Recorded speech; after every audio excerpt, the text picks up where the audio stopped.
안녕하십니까, 브루스 리입니다. 오늘은 제가 한국 땅을 좋아하는 세 가지 이유에 대해서 말씀드리도록 하겠습니다. 제가 왜 한국 땅을 좋아할까요?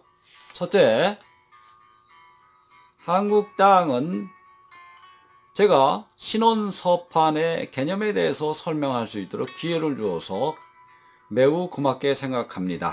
그래서 한국 땅을 좋아하는 첫 번째 이유가 되겠습니다. 신혼서판이라고 하면 뭐라고 생각하십니까? 신혼서판.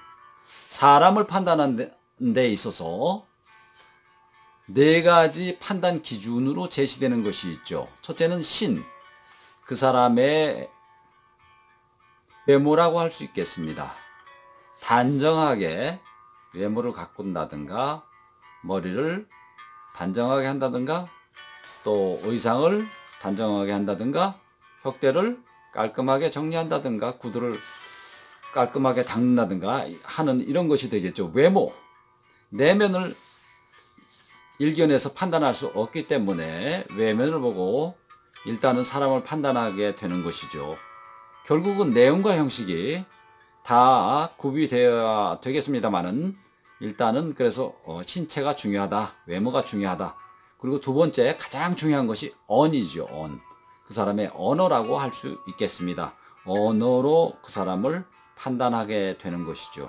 그 사람의 본질을 파악하고 그 사람의 교양을 판단하게 되는 것입니다. 그 다음 판단의 기준으로 뭐가 있습니까? 서죠.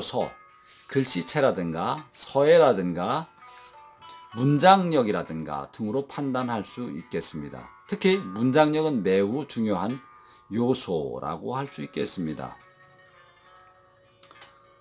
그 다음에 물론 이것이 문장력과 언어가 연관성이 있습니다.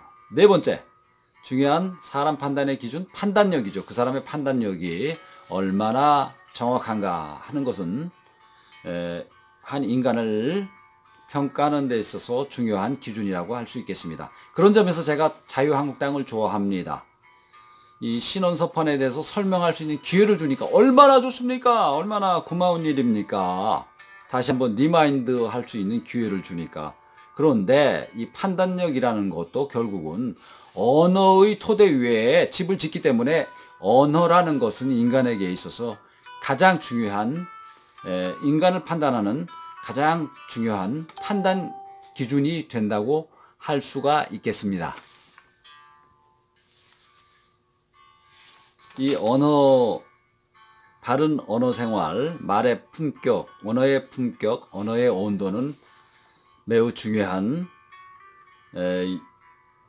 근거가 되는 것이죠. 사람 판단에 있어서. 그런데 이번에 헝가리 다뉴브 참사 사건을 놓고서 자한당 대변인인 민경욱 대변인이 골든타임 3분에 대한 언급을 했었죠. 부적절한 발언으로 문제가 되었는데, 부적절한 발언 3분이면 일반인들은 찬물에 입수되면은 사망한다는 그러한 팩트를 가지고서 참담한 분위기에 있는 가족들에게 부적절한 발언을 했다는 평가를 받고 있죠. 이 양반은, 민경욱 씨는 기자 출신이죠. 아나운서 출신이면서 기자 출신이군요. 앵커 출신인데, 이 양반의 학력을 보면 연세대학교 행정학과 졸업을 했습니다. 그리고 연세대학교 대학원을 졸업을 했더군요. 대학원 국제학 전공입니다. 자, 그리고 인천에서 20대 국회의원으로 출마해서 당선된 분입니다. 그런데 앵커 출신의 이런 분이 언어에 있어서 남의 감정을 읽지 못한다 하는 것은 어마어마한 실수를 했다고 보는 것입니다. 공감 능력의 부족이라고 공감 능력의 부족이라고 판단할 수밖에 없는 사항이죠. 앵커도 그렇습니다만은 정치인의 가장 큰 덕목은 공감 능력이죠. 그래서 사회에 대한 시사평론을 한다거나 아니면은 정치평론을 할 때에 정치적인 발언을 할 때에 국민의 감정을 이해하고 그에 공감하는 서비스를 해야 되는 것입니다. 그래서 국민들에게 힘을 주고 희망을 주고 용기를 줄 수 있는 그런 발언을 해야 되겠죠.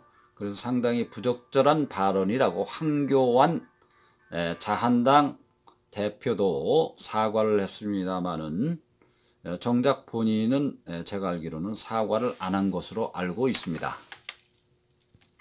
이 문제에 대해서는 민경욱 대변인이죠. 자한당 대변인이 이번에 다시 한번 뒤돌아보시고 신원서판의 중요성에 대해서도 공부하는 계기를 갖기를 희망합니다. 그래서 이렇게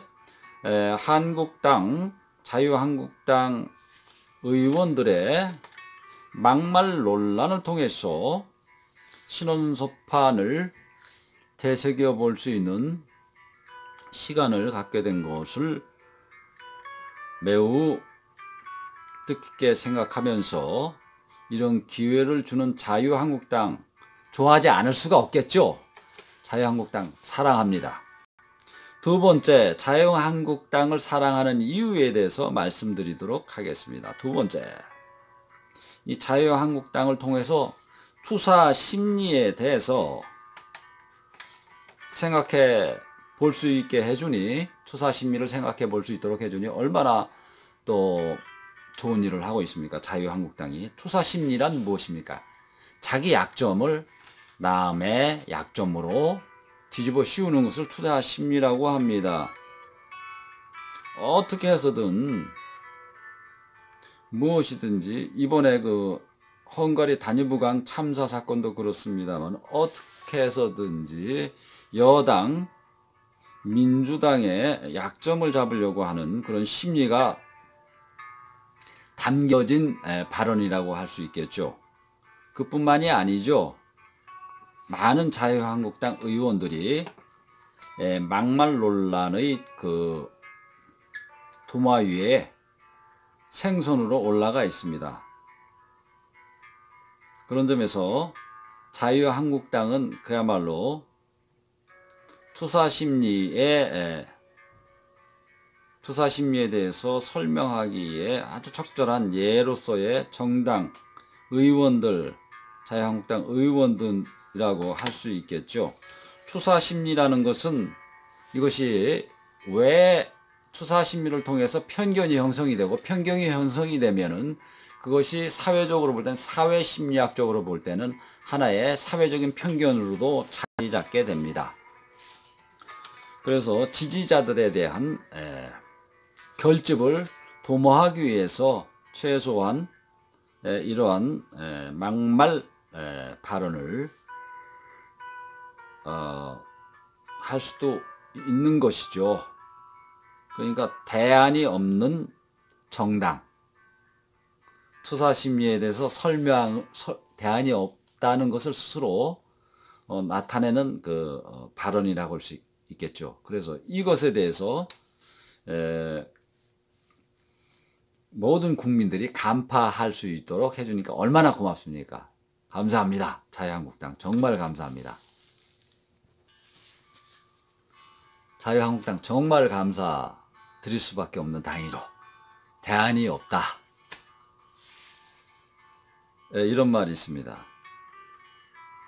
나무는 보는데 숨을 못 본다.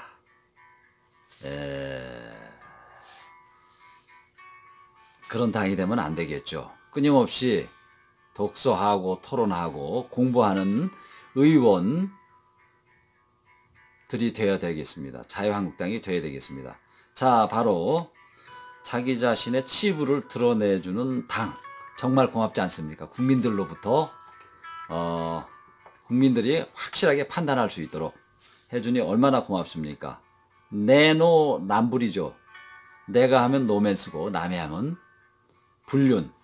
이러한 마인드가 바로 투사심리인 것입니다. 투사심리에서 나오는 것이 바로 편견이고 프레주디스. 전문용어로 프레주디스라고 그러죠. 그것이 굳어지면 사회적으로도